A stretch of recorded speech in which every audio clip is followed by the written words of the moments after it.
Hey, my name is Trevor Went. I'm a visual artist raised in Virginia Beach, Virginia, and currently based in Chocolate City, Washington, D.C., and I make art to challenge perspectives and give hope to marginalized and oppressed peoples. And if you haven't peeped it yet, I recently released a little short film called Deh Yah, which is out on my channel, and the link's gonna be somewhere up here. So peep that, cue that up, and to watch after this. But the reason that that's going to be important is because what I'm going to be talking about today is how I made the footage from that camera from a Sony a7R II, which is a discontinued Sony camera at this point, but still a banger. How I made that footage look like 16mm film, made it look old school, made it look real wavy. And so we're going to chop it up and get into that.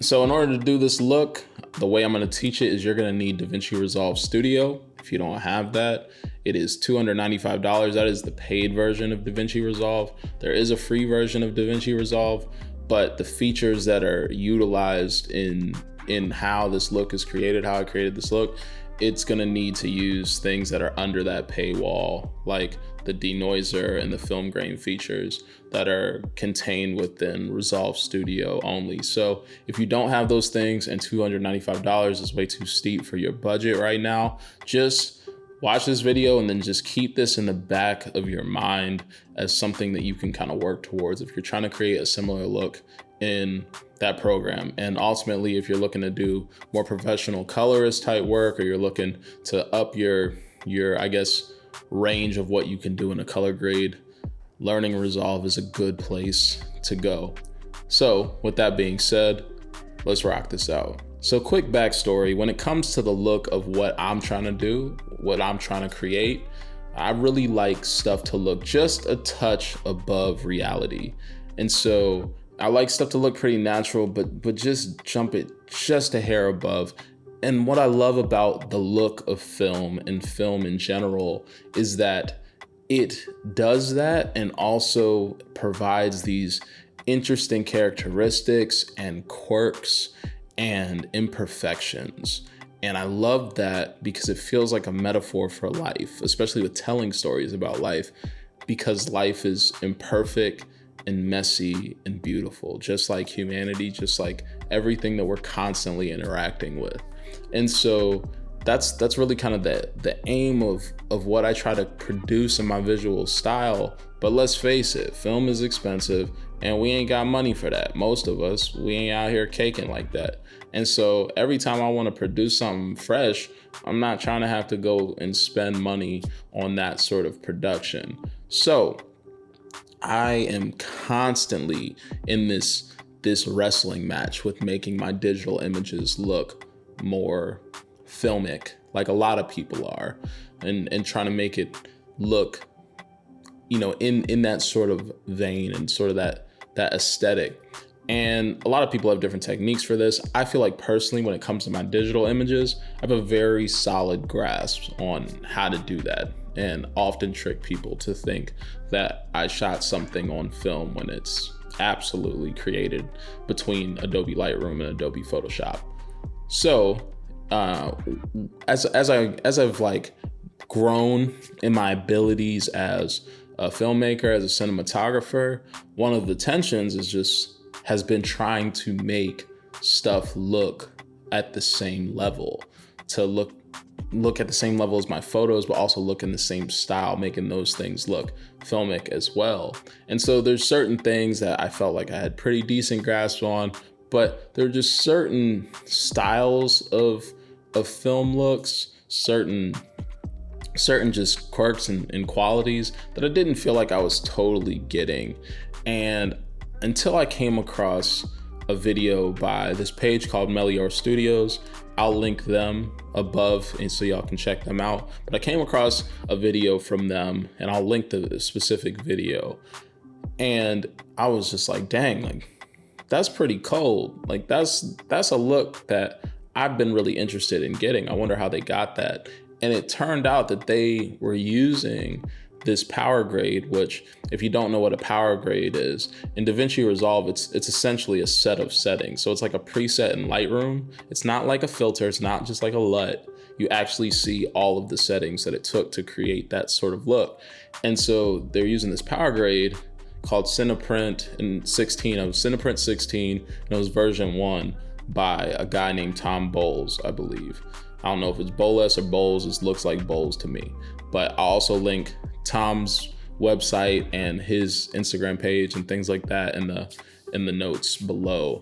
But I found this and I was really digging into it. I was like, yo, this is actually a really solid resource. And so I was really looking at what it was offering and kind of the look that Tom produced. And so Tom is selling the Cineprint, power grade, which is his set of settings of how he makes footage look from all different types of cameras to look like 16 millimeter film, 35 millimeter film, etc. And so I really started diving a little bit more into this and decided to take a shot at it. It's only $55, seemed like a pretty low risk situation, and I've actually really loved it. And I think he does a really solid, masterful way of really emulating film in a really solid way. And so you'll see, me utilizing the style that he created, or utilizing the features that he created and applying my own like color grading style and stuff like that into it in plenty of future things that I do. So I've tried a lot of different things to try to make my cinema work, my filmmaking work, my video work look like film to the level where I felt like I was emulating that in photos, and to really make it convincible to really sit in the style that I was looking for. And there's times I felt like I did it pretty good, and there's other times I felt like there was tension and I wasn't totally getting the look that I was aiming for. Now, before we go any further, anybody who really knows me, you know that I am super against throw a filter on it, throw a LUT on it type culture, in terms of people just not even understanding their tools, not understanding how to do things with their cameras, and just throwing a look on it and marketing themselves as professionals. Because to me, it's not even about like, oh, you're not a true professional. It's about like, you don't know what you're doing and you're not actually learning the craft. And I think that's gonna hurt you in the long run, especially if you're in a situation where you don't have access to that sort of stuff. And so one of the things I really like about this, that with it not being a LUT, is that since it's a power grade, you can really break down and learn how Tom like emulated every aspect of this, why he did certain things in the sequences that he did, why he used these different tools and how he made it better between version 1 and version 2. And so that's what I'm doing through this tool, is utilizing it as a tool for me to learn. I think presets in Lightroom are the same way. If you buy a preset pack from some sort of, photographer, you should look at the settings, look at what they're doing and how they do it, so that you can really, imitate until you create your own style, imitate until you create your own signature feel of what you're trying to do and what you're trying to create. So again, I'm really big on utilizing different tools and different tools that people offer through digital assets as tools to learn from, to teach yourself to become the best you as a creative, as an artist that you can be. The one example I'll give is, you think about a rapper like Andre 3000. And Andre 3000 for a while was imitating rappers that he loved, the flows and the styles of these people that he loved, until he developed his own style, until he developed his own feel. And in the end, we're all culminations of all of the people who poured into us, the influences that we've intaken, and all of those different things. No one's self-made. And so we're all taking those different influences in and making who we are.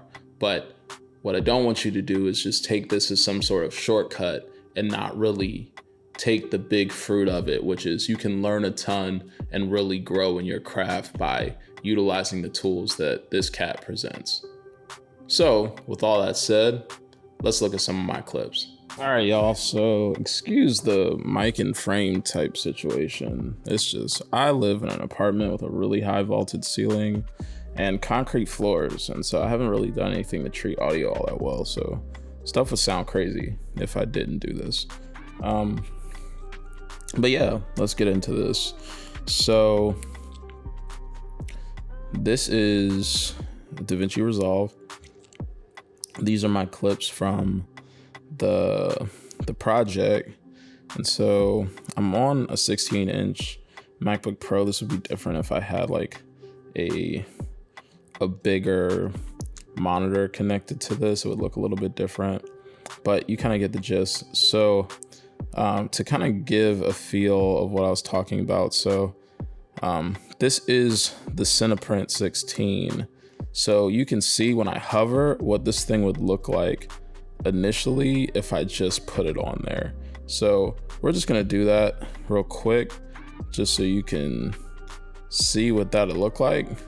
So this is what it looks like at the base. So obviously that doesn't look too great, but there's a couple of things that you're supposed to do when you first put footage in. And this is, like I said, shot on Sony A7R2, had a little cage around it, and it was handheld. All this stuff was handheld.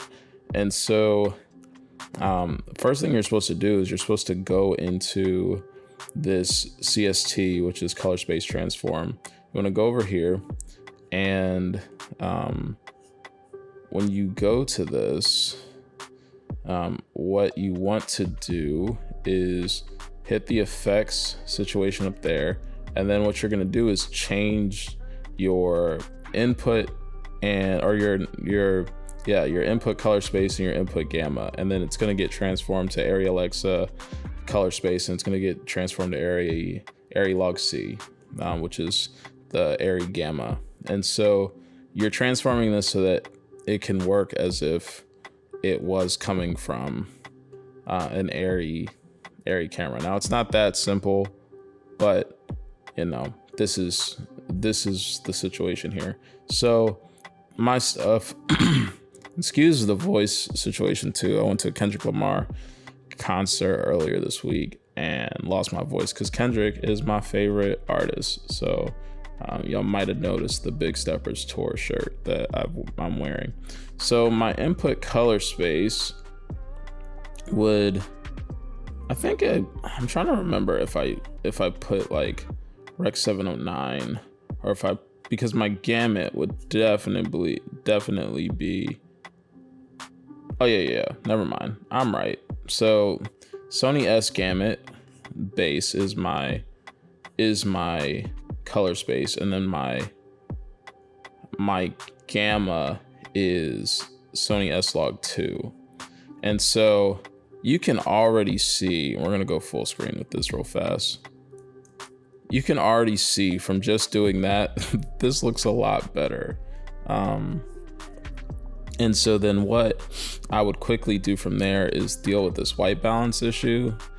The way that Tom's joint is set up is that he uses the chromatic adaptation to do white balance, which I like a little bit more than just balancing within color wheels and stuff like that, even though like that's kind of, I guess, the traditional method that I learned from learning Resolve with a colorist.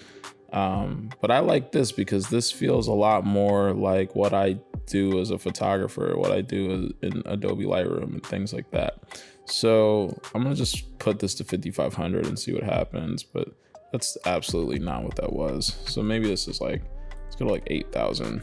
Yeah, so we're getting closer to a decent look. Yeah, so this looks like a way better look at the moment. I'm gonna just kick that to 8,500 because this was a dusk shot. Gosh, this is rough. What did I have this at?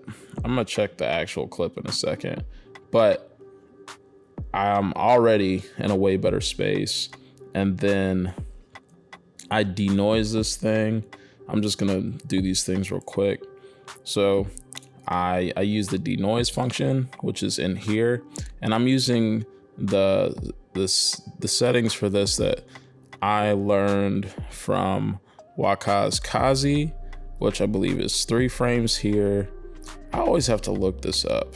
Let me go back to the base joint that I did. All right, cool. So you can already see this joint looks so much different. So yeah, so Kazi's was probably a little bit different than this, but 3 frames here, I learned that from him. And then these joints right here are still linked together, and I've got them at 18.8. And then I've got this unlinked, so I'm just moving on my chroma, which is kind of like your color noise. And so what I'm doing with that, what I did with that is, so if we put that at 0, you can see just like it doesn't like it's already dealt with some of it from this, but let's just like turn off denoise, so you can see like there's a difference when you turn it on, but you can see that there's still a bunch of colored noise in there. So I'm gonna pull this back up to 21.2 where it was. And so that looks a lot better. Turn that off, turn on, turn it off, turn on. God, I'm dying. Your boy is struggling out this mug though. So we've got that. And so then the space where you can do your own kind of custom grades within this power grade sits between this saturation and the blur. So like this whole section of like what's in here is where it's dealing with that. And you can kind of see, for me, there was a vignette that I was getting from I'm not sure what it was. Maybe it was the lens, but I didn't like this vignette at all. I didn't like this vignette in the corners. It just was not the vibe I was looking for. So I kind of counteracted that so that I could get a way more even frame. And then he's got a little warming setting here, and I just kept it really clean and simple, and I just wanted to get a feel of like what he was doing. And then the big thing for me was dealing with his halation situation, which is in this compound node right here. And I really like it wasn't working for me. it was a little bit extra. So I had to do some things to kind of deal with it. And so let me zoom in a bunch more. Let's go to like 200. Yeah, that looks good on them. So yeah, initially like the halation was having a field day. And so I believe, I'm trying to remember where. Yeah, I was like, why am I forgetting this? Okay, so in his halation, so he has 2 different types of halation. He has the tinted and the non-tinted halation. And so the tinted is the colored one that you see kind of in the nodes, it's red. And then the non-tinted is this grayed out situation. And so you can kind of see it within the blur, because this is the sharpening and blur feature within Resolve. And so he says he has it on standard set at 0.63 or 0.65, and then he has the non-tinted one set to 0.7, I believe. And so he says that it helps to smooth out the halation to, have the non-tinted a little bit higher than the tinted. And so I've got mine set at 0.63 and 0.66 because that's what looked right for my stuff, and I kind of adjusted it accordingly there. But like I said, I kept this joint, aside from like I've really had to get my my levels right of the clips, like get my exposure right, and then I was kind of off to the races. And so like this footage originally looks like this. I should have done this at the beginning, but this footage originally looks like this, and then it's turning into this. And so I'm not gonna break down every aspect of his stuff. I kind of shifted his grain to be a little bit more to my likings within the settings for that. But this is what I was using. And like I said, I mean, this is a pretty digital looking image. Even though it's flat because it's log, it's a pretty digital looking image, you can tell. And then you get this, and this just is a completely different feeling. And so I didn't really shift hue or saturation or any other custom grading here, because I really just wanted to see what this thing could do. And some of the other stuff, I spent a little bit more time doing techniques like balancing out shadows and things like that. But the shadows are pretty close in this, and I was feeling what I had, so I didn't see a reason to adjust. So I'm gonna show y'all one more clip. This is a clip of my boy Paris. He is a first AC and a, aspiring. Paris is aspiring a lot of things within the cinematography world and is testing out a bunch of different things, but he works as a first AC right now, and is also the person who was DP, co-DP on half of City of God. So yeah, with Paris, I kind of want to show y'all Paris in part because I wanted y'all to see this working on, different skin types, because obviously the two people we just looked at, Nathan and Abigail, are white, and we're looking at Paris now, who is black. And so this clip initially looks like this. This is straight out of my camera, and in log, that white balance is weak, and then you can kind of see it here. So initially, if I was just to put Tom Bolles' Cineprint on this joint, I'm not liking it. But you got to continue to make those adjustments, make the adjustments that I just said. And so with Paris's, you can see I got a little bit more busy with certain things that I did. And one thing I didn't mention to y'all on this first run is that there's two different types of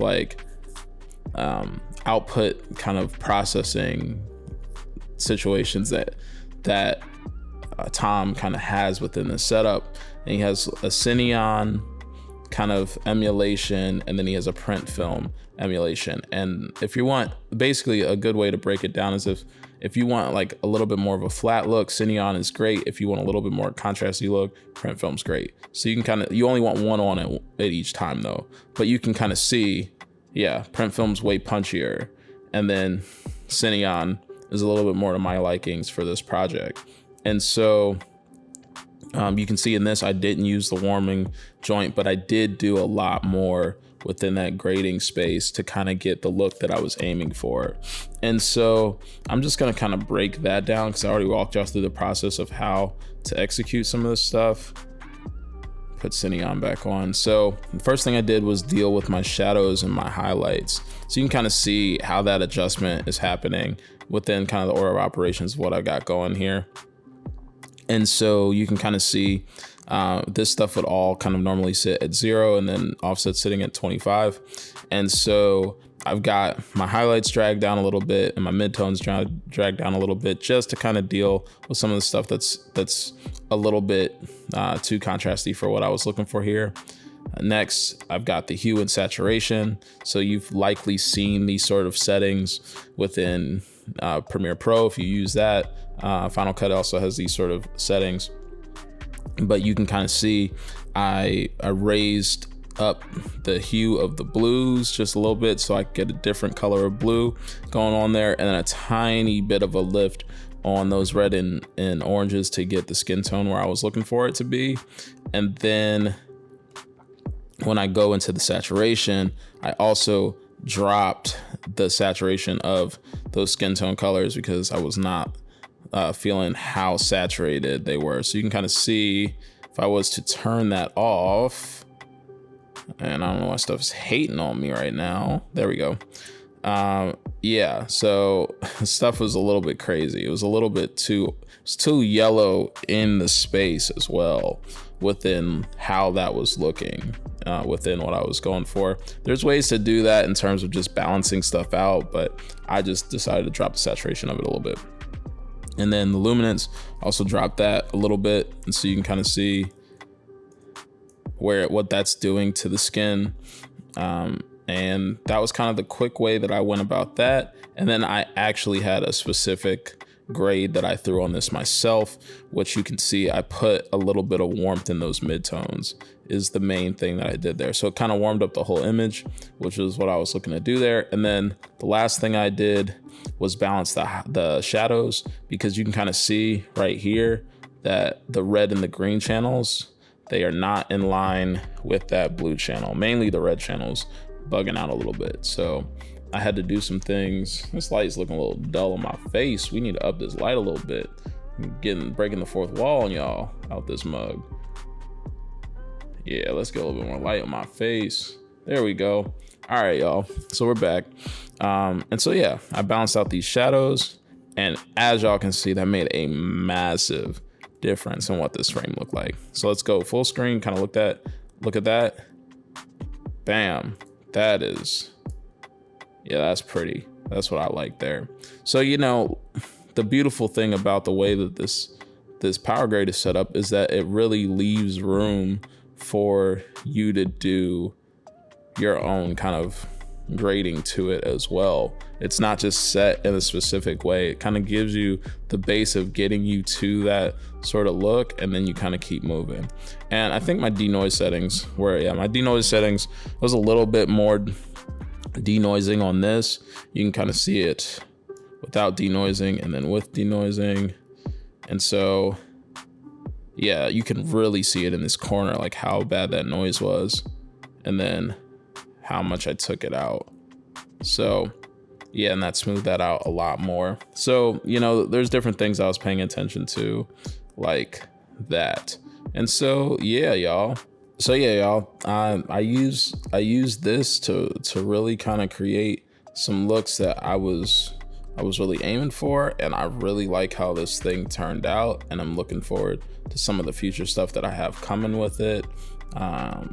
And if you're not in DaVinci Resolve already, really jump into that joint and learn it if you're really serious about, you know, stepping up your game as a filmmaker, as a cinematographer, as a creative, because it'll push you, but it definitely has a lot of different things that you can really do with it. But I really do love what I was able to produce from this work.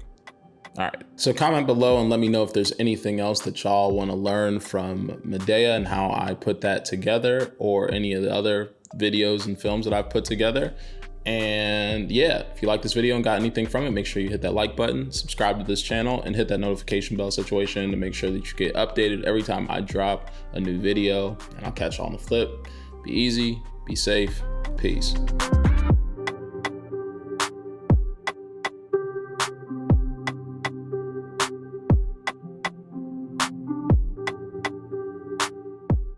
Let's hope this is in focus. Let me double check while I'm sitting here. What's up, y'all? I'm black. Yeah, it seems like I'm in focus. Okay, let's trust it. Filming yourself. It gets weird when you're filming yourself.